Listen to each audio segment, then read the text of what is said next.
Welcome to Manifest, hosted by international evangelist, teacher, and author Perry Stone. Enjoy unique insight into prophetic and practical truth. It's time to feast on fresh manna, so get ready to be blessed and encouraged. And now, here is your host and teacher, Perry Stone. I have titled this A Prophetic Alert, Trouble in the 70th Year. And I'm going to read a verse from the book of Daniel, and I'm going to build around this verse, although this is a verse that happened in history.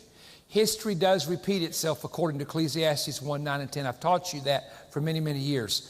Daniel 9:25, know therefore and understand that from the going forth of the commandment to restore and build Jerusalem unto the Messiah the Prince shall be 7 weeks and 62 weeks. And here's the main verse, and the streets shall be built again, and the wall even in troublous times. That last phrase, the wall will be built in troublous times, is a prophecy connected to what we're going to talk about that has happened recently in America. And this is a very deep prophetic word. I'm going to have you to follow me very carefully, because what I'm going to show you is how history is repeating itself, and that this passage that deals with Cyrus giving the Jews a decree to go back to Jerusalem after 70 years, they were going to take and build a wall, but it was going to be a lot of trouble involved once the decree was made. Now, we have to talk a little bit about the nation of Israel here, because this is where the foundation of this verse actually comes in at, with Daniel and the Babylonian captivity and the Jews returning from their Babylonian captivity to build the walls of Jerusalem. This is what it's speaking about, and restore the gates. If you will look throughout modern history, since especially 1948, you will discover that the United States has been directly involved in one form or another. Our leaders have, our presidents have, with Israel as a nation. But I want to share with you a little bit of some things that you might not be aware of. Harry Truman was the president that announced and gave the order for the UN to agree to reestablish the nation of Israel in 1948. If the United States had not done that, there would have been great difficulty with the process. The UN carved out a territory for the Jewish people in the area of Palestine. But I want to tell you that I have Harry Truman's biography, which was written by historians in its 2 volumes. When Harry Truman began to announce the reestablishment of Israel, he hit his desk with his fist and screamed, "I am Cyrus." Cyrus, the king that gave the decree for the Jews to return from Babylon back to Jerusalem. He was saying he was a picture of that king. Then we have in the 1973's Richard Nixon, that received a call at 3 o'clock in the morning from Golda Meir, who was at that time the prime minister of Israel, saying there's a war breaking out. We need help and we need assistance. Richard Nixon later said that he heard his Quaker mothers, they were Quakers, voice in his ear when he heard that woman talk. And he assisted taking weapons and shipping them into Israel, which helped Israel win the 1973 Yom Kippur War. And it was a very terrible war, but Nixon is known as the person that helped make that happen, along with Henry Kissinger. 1987, Reagan was president of the United States. And the Soviet Jews began to be released from Russia with the help of Mikhail Gorbachev, the Pope, and Ronald Reagan. I call it the Pope, the Eagle, and the Iron Sickle.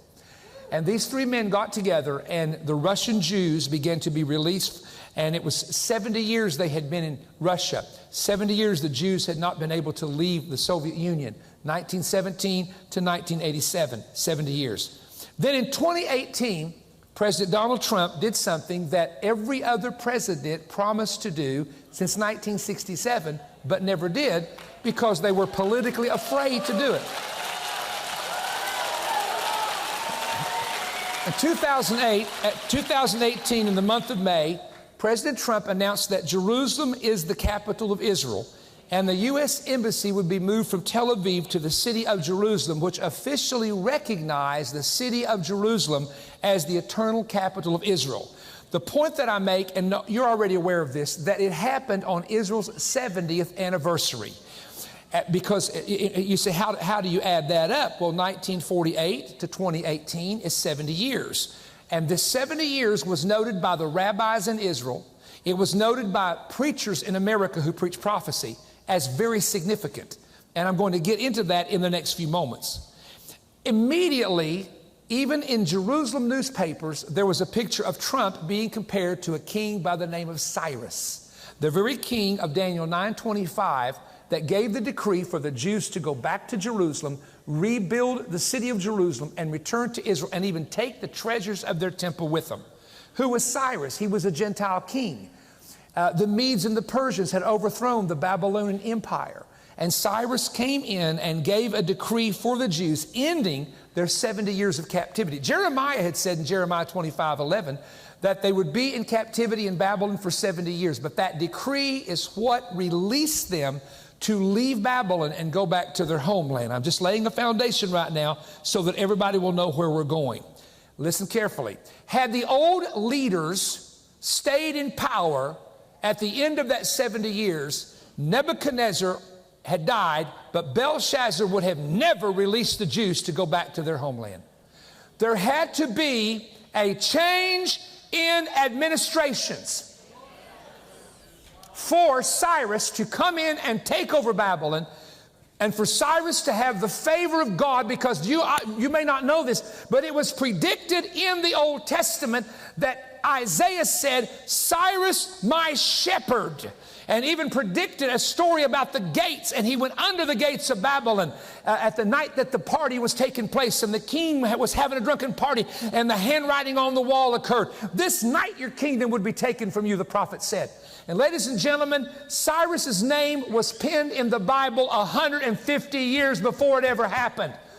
And Jewish history says that Daniel showed him the prophecies that were in the Bible where God had named him. And immediately he gave favor to the Jews and favor to the God of Abraham, Isaac, and Jacob, and said, you can go back to your land, you can rebuild your city, and I'll even take the treasures that's in the temple of Marduk, and I'll let you take those temple treasures back. And they carried back what the enemy had tried to take. And somebody needs to thank God for his word. Woo! Cyrus's decree is important because it's parallel to what we've seen recently.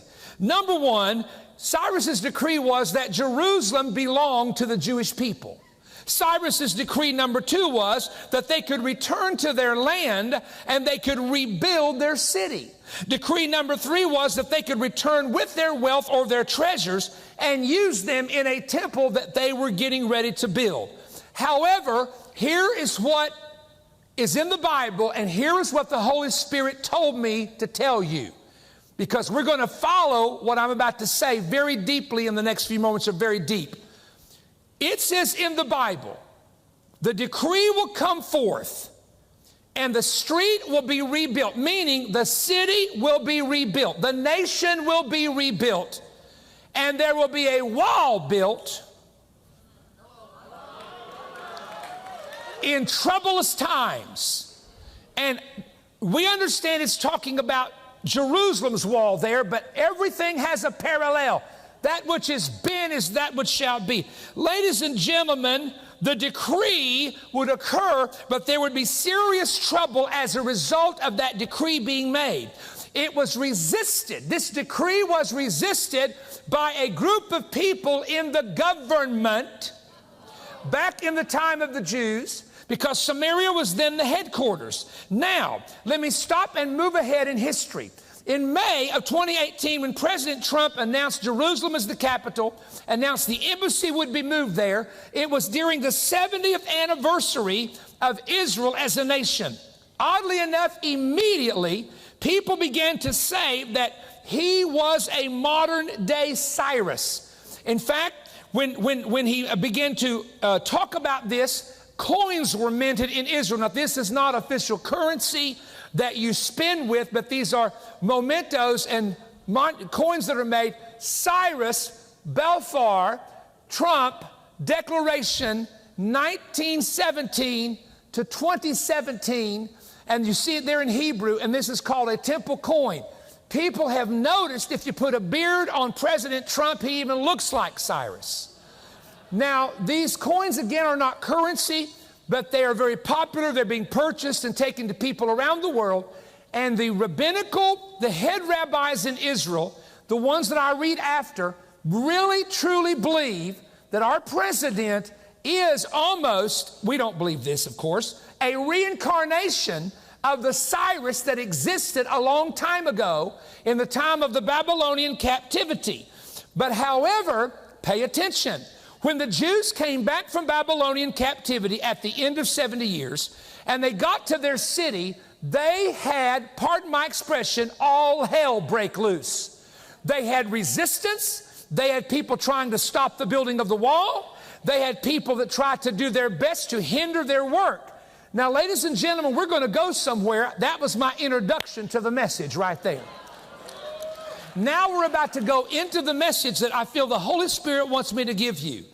Why is it that since May, when this decree was made by the president, why has all hell broke loose on the administration? Why is it that the majority of media has turned completely against him, has nothing good to say? Something has a parallel in history that we need to look at that is being repeated. Let me give you the verse again. The latter part of Daniel 9:25, the streets shall be built again. That means the rebuilding of the city, or as someone noted has said, make America great again by bringing jobs and infrastructure back. There's a parallel. Then it says, and the wall would be built, but there's going to be a lot of troublous times involved in the rebuilding process. Now, in the Hebrew scriptures, the word troublous in the Daniel 9 verse means distress, stressful, a series of troubles that begin at the same time. Not trouble, troublous. So because it's a plural word, it means here comes a problem. Bam, there comes a problem. Bam, there comes a problem. Does it not sound like what they've been dealing with in the swamp? One thing after the other. And Nehemiah, we're going to talk about Nehemiah, we're going to talk about Ezra, we're going to talk about Daniel a little bit. We're going to combine this together. But when they went to take that wall and rebuild the street, the Samaritans had 3 men in their government, because Samaria had become the government when Jerusalem was destroyed. They had money coming in. They had trade coming in. The Jews had been away for 70 years. So they saw it as an economic threat for the Jews to come in and do that wall. To build the wall, it means that they would reestablish an economic system in a place where the politicians in the swamp didn't want that economic system to be developed. Y'all going to read through this in a little bit and figure it all out, I promise you. There was a man by the name of Nehemiah. Everybody say Nehemiah. And you can read the story in the book of Nehemiah.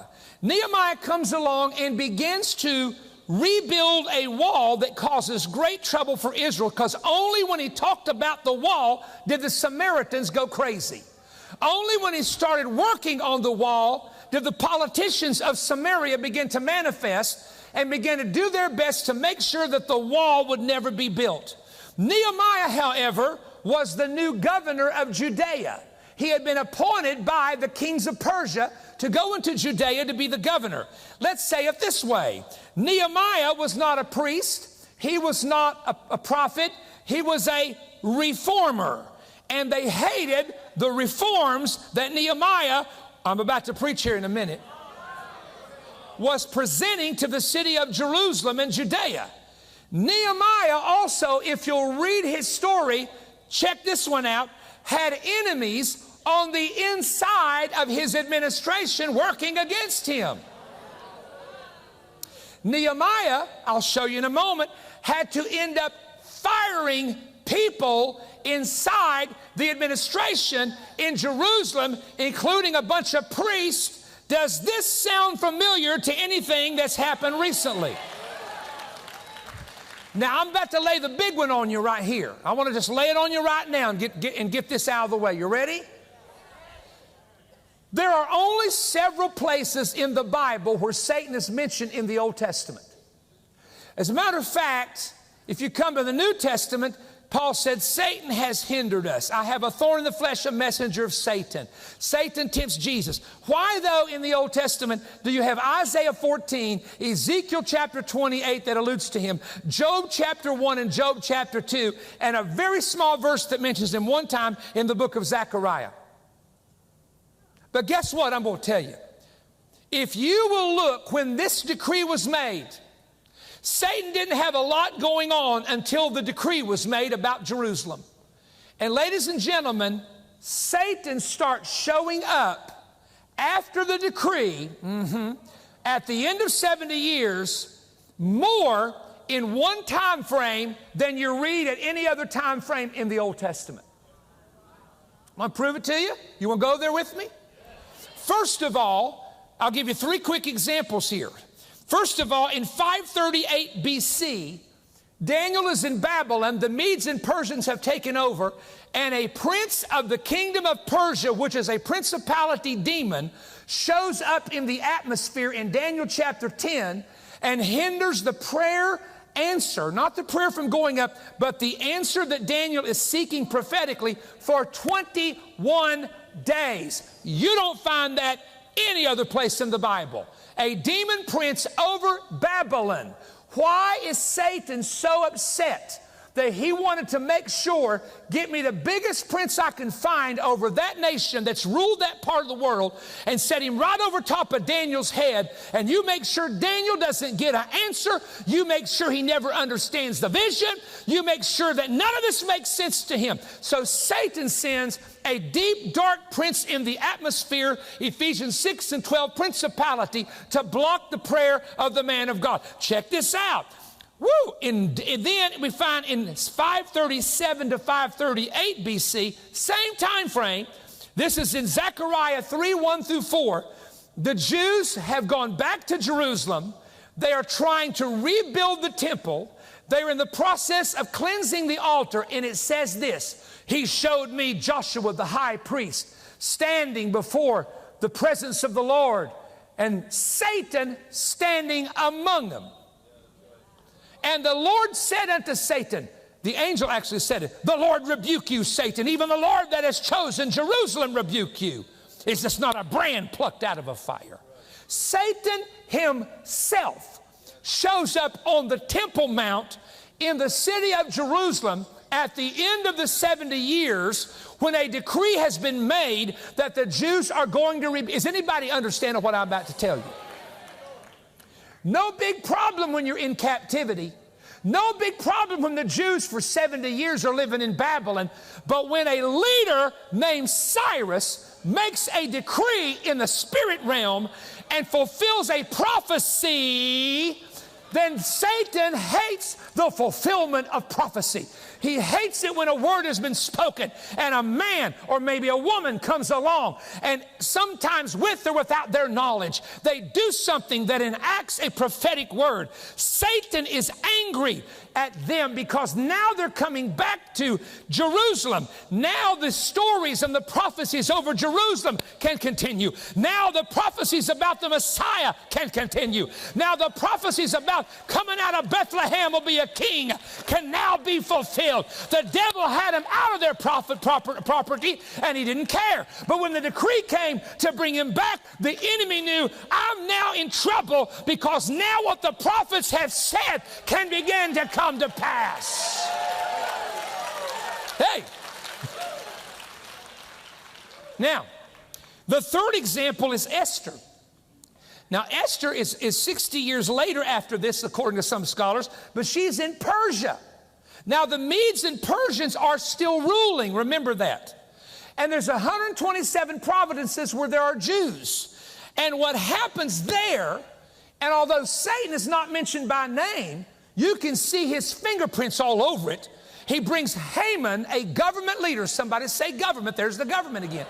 A government leader who is corrupt and evil, who hates the Jews because he's an Agagite. And if you want to know anything about the Agagites, help me preach here, somebody.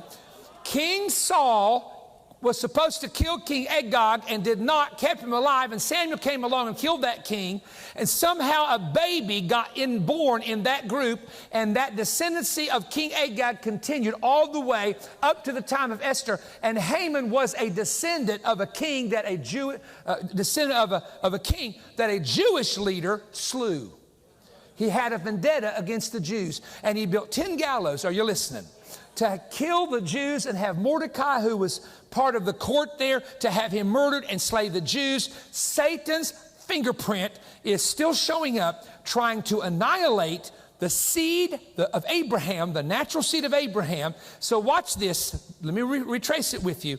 No problem till the decree comes. Everything's cool till the decree comes.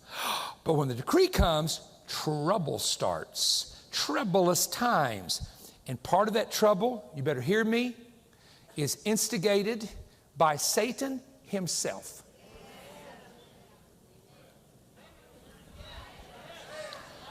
We are about to get deep, so you better hang on. We are about to get deep. Give the Lord a praise.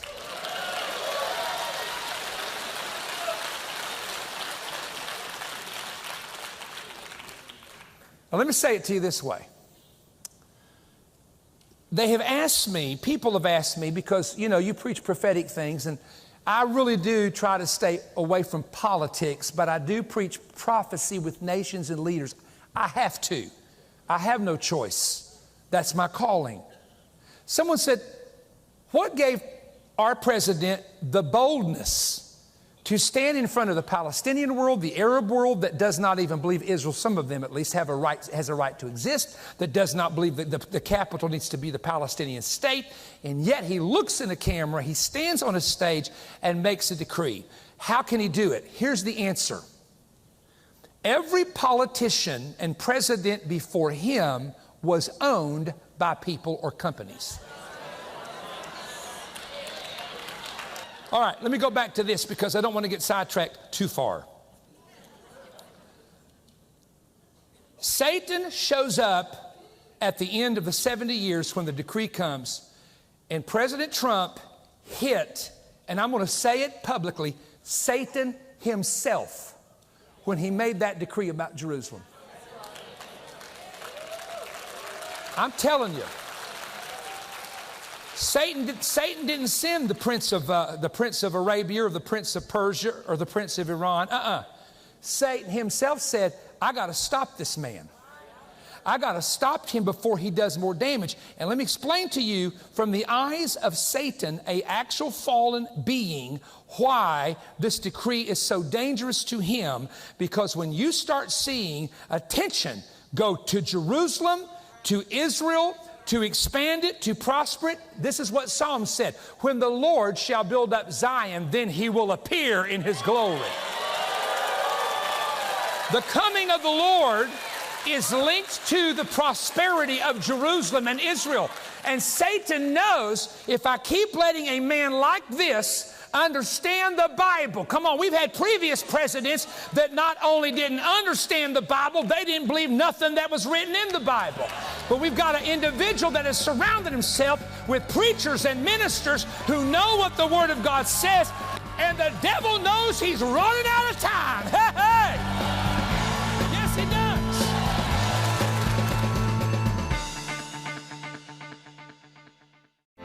It was literally indescribable. It was without a doubt, according to our attendees, the greatest main event in 32 years. And now we have the DVDs and the CDs available for our Manifest television audience.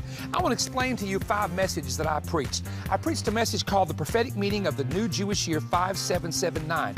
I took that year, translated it back to the meaning of the letters of the alphabet, and revealed an amazing projection of what to expect spiritually, politically, and prophetically for this coming year. You've got to hear this. It is a stunning revelation. Then the Solomon Code. Hundreds of attendees told our staff that this was the most powerful revelatory message that the Lord had ever given me to preach, detailing types and shadows of the 3 men that built the tabernacles and the dwelling places for God. I'm going to tell you how heaven lost its song, how David tapped into the spirit world and brought the song back to earth, and how you, through worship and praise, and through singing, restore heaven's song back to God. You've got to hear this message. Here's one that's a real stirrer. Will the church go through the tribulation? The most controversial subject is the timing of the coming of the Lord. A lot of people seem to be accepting the post-tribulation return as the date of Christ's return. I'm going to use numerous scriptures in defense of the pre-tribulation theory and expose the weaknesses in the post-tribulation teaching. I believe you're going to find out that this truth and this revelation is found in the Bible, that Jesus is coming before the time of the tribulation. Then I preached on the prophetic alert, the trouble in the 70th year. I wondered why in May of this past year, when it was announced that the embassy was returning to Jerusalem, all hell broke out against the administration. I found the patterns in Daniel, Ezra, and Nehemiah. The wall will be rebuilt, the Bible said, in troublous times. You've got to hear this major prophetic word that was preached at the main event. And finally, I preached a message called Concealed Messages from the Angels Who Delivered Lot. I'm going to show you that the things that the angels said to Lot are the very things they're saying to America, and what they predicted to Lot will happen here in the United States and parts of the world. I'm telling you, I want you to get these CDs and DVD albums. It also includes Ron Carpenter preaching Your Book of Destiny in Heaven, Bishop Tudor Bismarck preaching Being Delivered, Mary Morella preaching Becoming Armed and Dangerous in the Spirit. These 8 messages come in an album. You can get the CDs for $55 a set, the DVDs for $95 a set, and postage is included. Call the 1-888-21-BREAD number, or contact us at Voice of Evangelism with the address that is on the screen.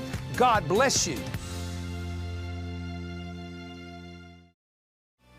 Please get the DVDs or the CDs of the unedited version of this conference. You will not want to miss it. There's much more to tell you than we have time to tell you. Very quickly, I'm coming to Evangel Assembly of God in Jacksonville, Florida, Friday night, Saturday, and Sunday, January 25th through 27th. And we've added this, Beaumont, Texas, February 8th through the 10th, Cathedral Church there in Beaumont, Texas with Pastor Randy Felshaw.